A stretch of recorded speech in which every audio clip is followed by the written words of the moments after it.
Please welcome Mert, founder and CEO of Helius. Hi, Yo, Mert. hello. Thank you for making it. I know that you're not feeling so well. I want to start with a fun question because we need to bring the energy up. If you could delete one crypto Twitter influencer account permanently to fix the vibe of the industry, who would that be? Oh, that is a good question. Crypto Twitter personality that I would delete. I mean, I just block the people that I don't want to see, so I don't even remember really who they are anymore. But Who's ruining the vibe? well, to be clear, I think most of CT ruins the vibe.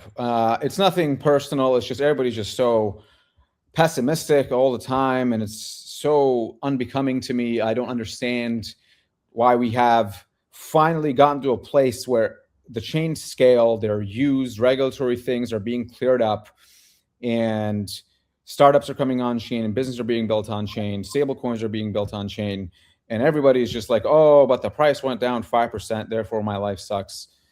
It's like, that is just a loser mentality.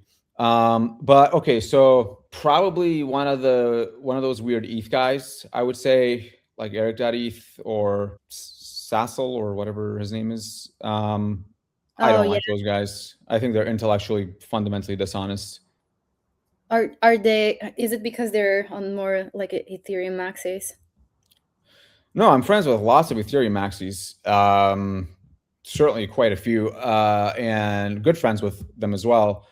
But there is a difference in between a maximal advocate for your beliefs and then just purely lying about other things to push your own agenda, or maybe just not knowing anything about the others and then using your ignorance as this cloak, this veil to just say a bunch of shit that you have no idea. Like, for example, oh well, I did a major in weaving dog treats together, whatever. It's like, so now I can comment on engineering matters about how fast whatever pre-confirmations are. It's like, please shut up. But anyway, I'm not gonna talk behind anybody's backs. If they want to talk to me, they can we can Come do to something you. directly.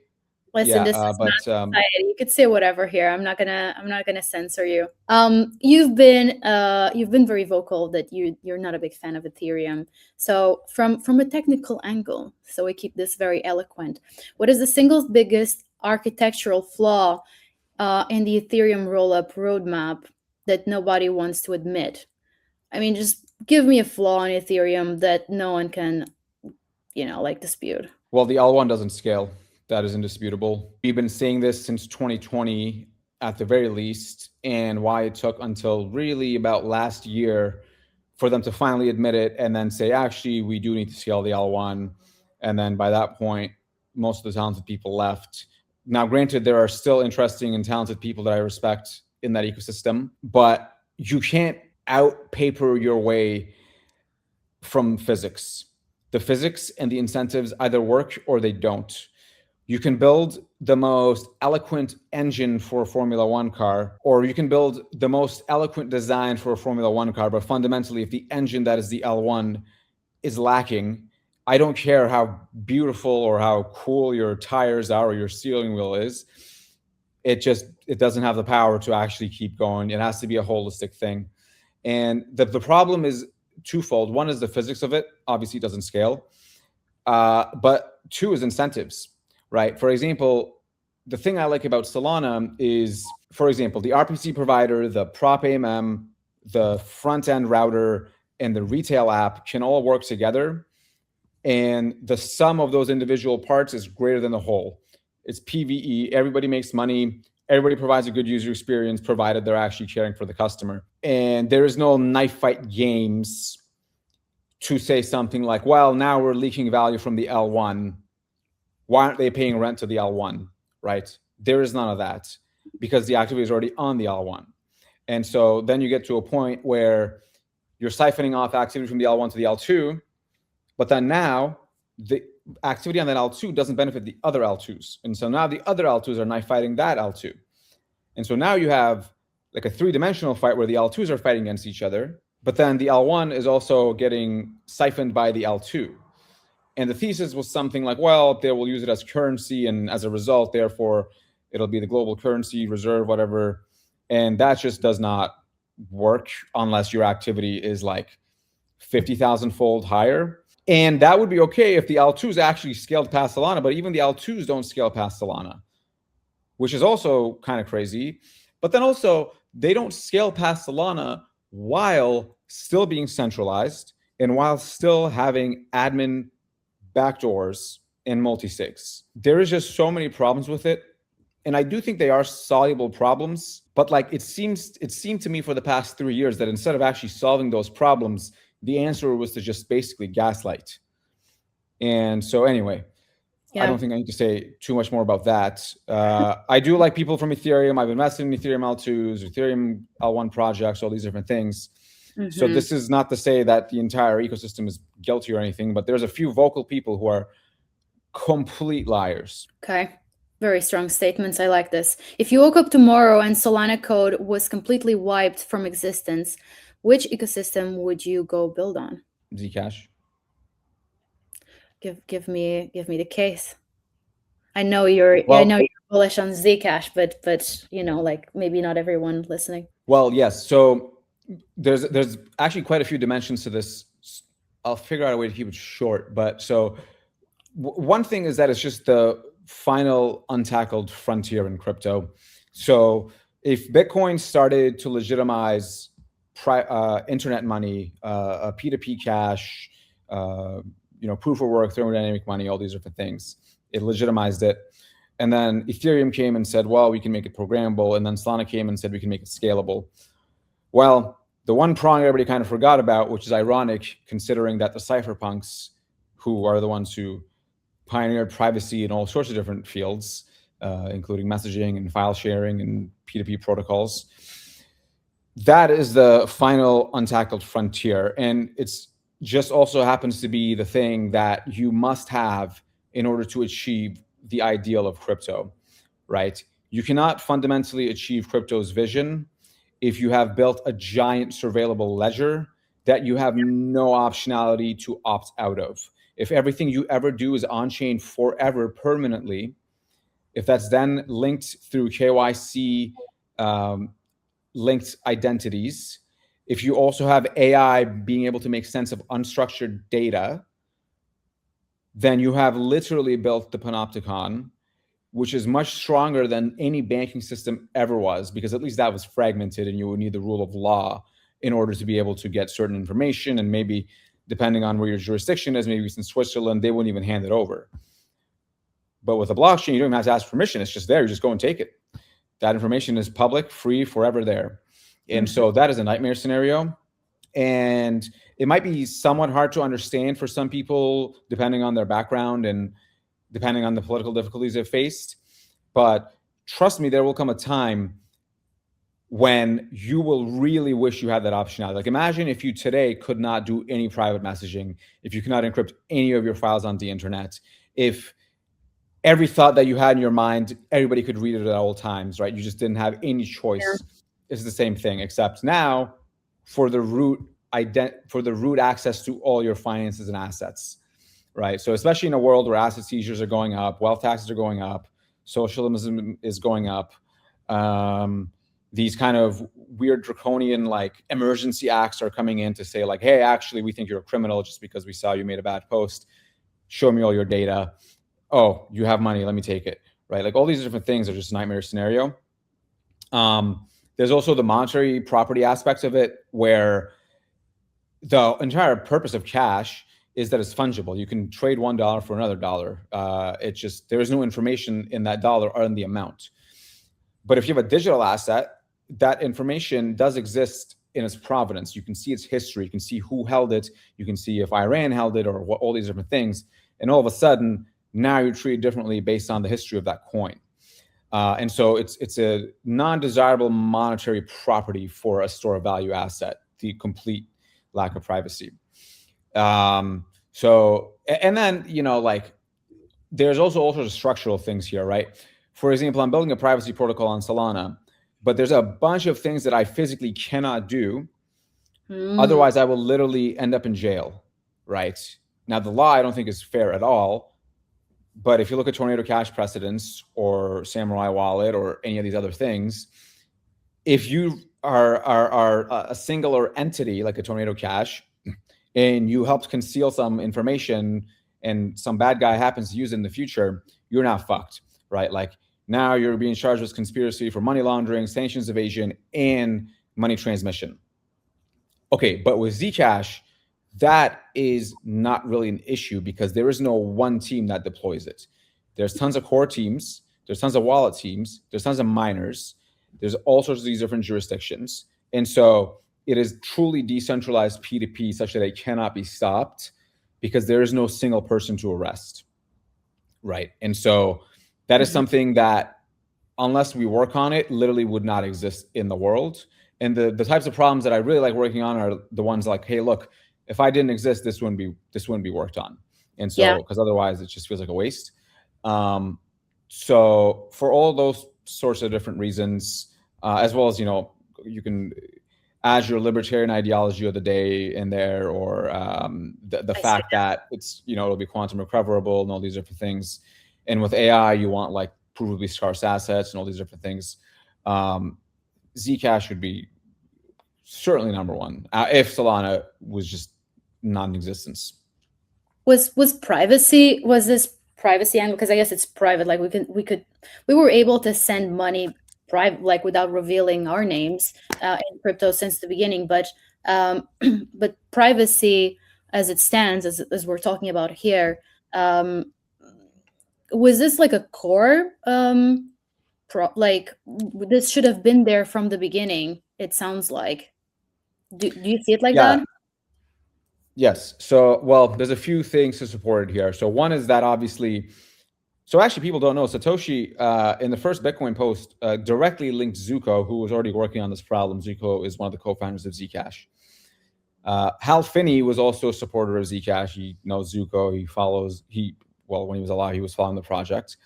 And he tweeted things like looking to add anonymity to Bitcoin. There's a forum post of way back in the day when in the Bitcoin forum, somebody's talking about adding privacy to Bitcoin using ZK. But ZK was very early at that point. It was not proven at all. And Satoshi literally himself says something like, this would make for a much better, effective and efficient implementation of Bitcoin.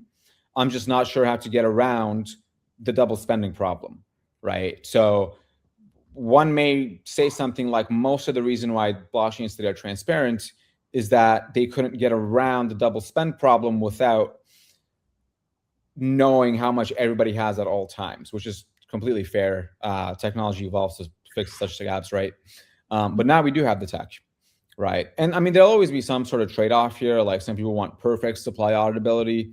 Some people want the option of privacy. And so nobody's going to, or some people will, but not me. I won't care if you opt out to not do privacy. That's totally your choice. The same way it's your choice to take a selfie, and if you want, you post that selfie on social media, good for you, whatever. But it shouldn't be mandatory for you to publish that selfie on social media, right? Which is kind of what you're doing with your money if you don't have any optionality. Privacy is choice in how you conduct your affairs, right? It's not secrecy, it's not mandatory anything, it is just choice. And the second you don't have choice, you have tyranny. You recently published the Helius Manifesto, pushing for extreme speed and zero corporate fluff. What is the most toxic, slow corporate behavior infecting crypto startups right now?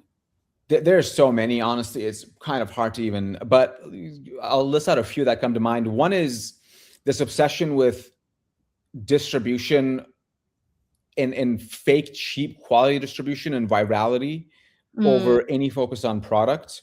So I get where it's coming from, to be clear, right? Most people that are technical think, oh, I built a good product, but nobody cares, and therefore I need to do all these different games to get virality, all these different things. But the problem is, most of the time, your marketing problem is really a product problem, right? It's very unlikely in such a new field that the product you built is good and people just don't use it because they don't know of it, right? Because you don't need 10,000 people using it. You need like 12 people using it And then you need one of them to tell a friend. And then that person tells a friend. And then maybe 3 of their friends tell a friend, all these different things. And she's like, Axiom happened this way, right? And so and what this leads to is, for example, paying KOLs to do all sorts of like these different things that are undisclosed, and these farming games of like, hey, look, we promise to give you money if you pretend to use our product, but then we will give you like a much less money than we said we would, and then you can't complain. And it's like this super weird like beg-fi incentive in some sense, where like both sides are lying to each other for no real reason other than to circulate the money without creating value. I think that's super stupid. Certainly distribution is extremely important, but distribution does not mean paying KOLs. For a very interesting set of products, it could mean that, but you're generally speaking, if you can't even get 12 people of your own friends to use this app every day, every week, whatever, then you obviously have a much bigger problem. So that's one. I think the other really big one is people chasing narratives rather than markets. So whenever there's like a new narrative, whether it's AI coins or whether it is token launchpads, I get the same pitch like 600 times while that meta is alive. And it's like, why are you building for a meta, right? Like a meta by definition is something that's ephemeral. It does not last. It lasts for a very specific period of time and then it dies. So unless you want to build a company that lives for a specific time and then dies, which you shouldn't, because that's not a company, that's a grift, then what are you doing, right? Like you need to build your business around something that, or at least if you're using that meta to get started into something, you need to expand aggressively into some adjacent markets. But stop outsourcing your thinking to Twitter. Like that's just fundamentally stupid. If I want to do that, I could say, Claude, look at Twitter, summarize the top 10 trends you see, release a product for each of them. Okay. So clearly, if a bot can automate that, then you didn't add too much value to the world, right? Like for a founder, what's important is what you believe to be true that others do not think, or they're overlooking, or they cannot do it, or they will not do it, right? There needs to be some edge that's contrarian. Mm-hmm. Yeah. What's the biggest bet beyond like Solana and Zcash? What are you super high conviction on? And this doesn't need to be a project or L1, whatever. This could be a category. In crypto? In crypto. But you could give me also, you could double answer, could say crypto and beyond. So beyond Solana, Zcash, privacy, etc., I think ZK is tangentially related to privacy, but it doesn't have to be. I think there's all sorts of ways it could be used. I think identity hasn't been done well at all in crypto. The approaches have been quite weird, where you have to scan your eyeball onto like a device. And so I think there's all sorts of different things you can do there. So this is an unsexy answer, but I think self-custody itself is this thing that's super obvious, but that nobody has figured out the ideal guarantees for the user for them to feel comfortable enough. And so what ends up happening is you just store it on an exchange, right? Or you store it in a ledger and then you never touch it again. And so we've created this thing where, technically speaking, it is a more safe form of money. You have the keys, but then you have the responsibility. And so there's ways around that, which we're kind of working on right now, actually, where you can give user the freedom and the benefits of owning the asset, but the security of a bank, where it just can't be rugged away because you just forgot your seed phrase or you just lost your ledger device or something. And then I think one thing that's super slept on still is just a decentralized stablecoin. I think all these stablecoins that are coming out, I'm sure you talk about the open standard one, but also obviously Circle, Tether. These are all fundamentally centralized issuers, and they can freeze the funds at any moment, which Circle just did that like last month with Zama, I believe. It froze the entire pool, by the way, not an individual user. Yeah. That just fundamentally can't work, right? Like, because now what's going to happen is CBDCs will happen, And then the CBDC, the governments will start, pressuring these companies to be like, well, actually, I want more data, right? It's same thing as Android and Apple and all these operating systems that's been happening. So Yeah. you fundamentally need a decentralized, stable alternative.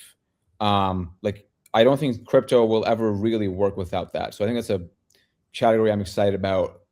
That I don't think I think Luna has or USD is completely scarred people's imaginations of what's possible here, and they'll say something like it's literally impossible. I don't think it's impossible, unless you can show me a mathematical proof or a law of physics that says it. I don't think it's impossible. I think it's entirely doable. What's going to be the next biggest turning point? We had a lot of turning points in the industry. What do you think is going to be the next one? I think there's two that come to mind. Mm-hmm. One is probably the AI bubble bursting. I think fundamentally it'll happen at some point. It kind of has to.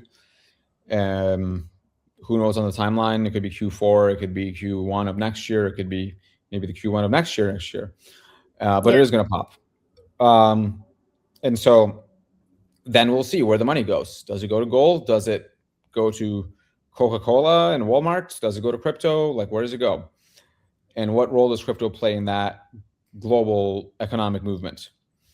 That's going to be a big turning point. And then I think that second is going to be these assets decoupling from Bitcoin. I think that needs to happen, and I think it will happen.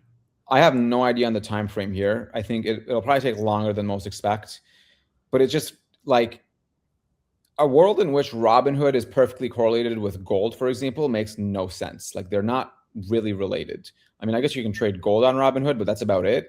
It's not going to drive their business revenue meaningfully. Mm-hmm.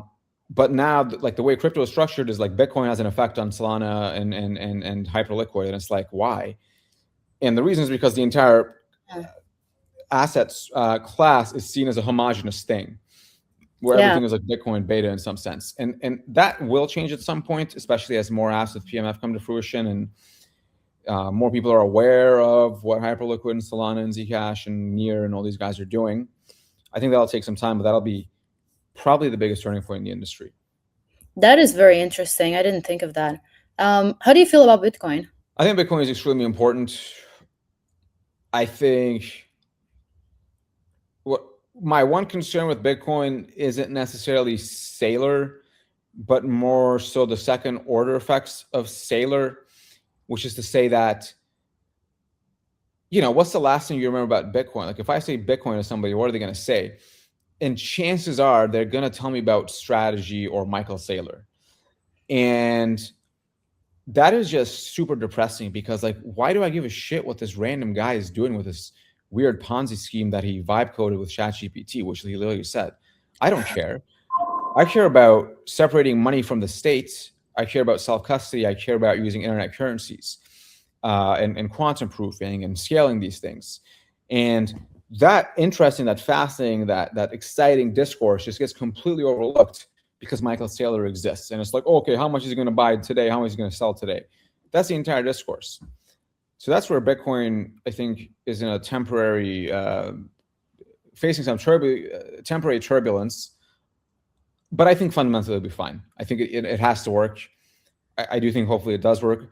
I do think hopefully Zcash will get to a meaningful chunk of its market cap, such that Bitcoin itself will also consider adding privacy natively onto the chain itself. Yeah.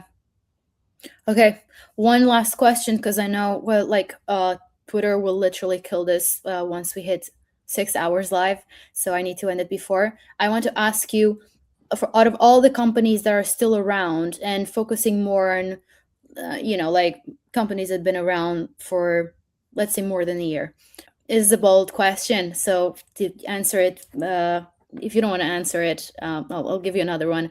Who do you think is not going to be around? Who do you think is not going to survive in the long run? The thing is, even if I do disagree with approaches, I never want to be in a position where I'm telling an entrepreneur that what you're doing won't work, because it's just like, maybe they can figure out a way. I don't want to discourage entrepreneurs. Give me a category that you're not bullish on. Let's soften this up.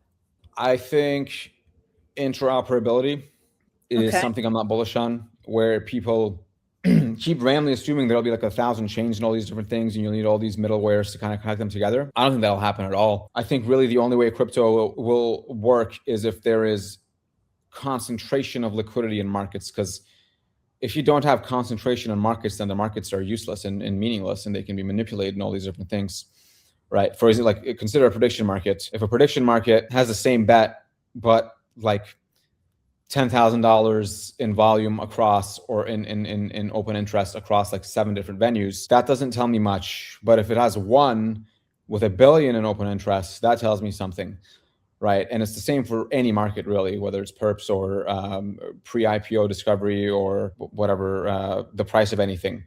And so I think this world in which people, and by the way, it's a huge security risk. Like, it's not an accident that almost all the hacks that you see happen on bridges or like Oracle related things. That's not an accident at all. Like at some point you got to ask, like, okay, this is literally just a bad design. If you have all sorts of these walled gardens that are connected together through these like weird arbitrary structures with trust assumptions, that actually is just Web 2. And so that's why Solana is important, for example, where you do need extreme scale to concentrate all these different things. Now, I don't think Solana needs to be the only one. And for example, there could be 2, 3 others, right? There to Android, there's iOS. To Mac, there is Windows and Linux. To Nintendo, there's PlayStation, Xbox. So there's always kind of 2, 3 people who end up winning that category. Then it's just like you're not going to be able to business of just interoperating between 2 chains. And maybe you can actually, but there'll probably only be like 1 or 2 of those. And so the category itself, I don't think works. Great. Mert, thank you so much for making it and joining me today. I hope you feel better soon. Thank you. It was great to have you on.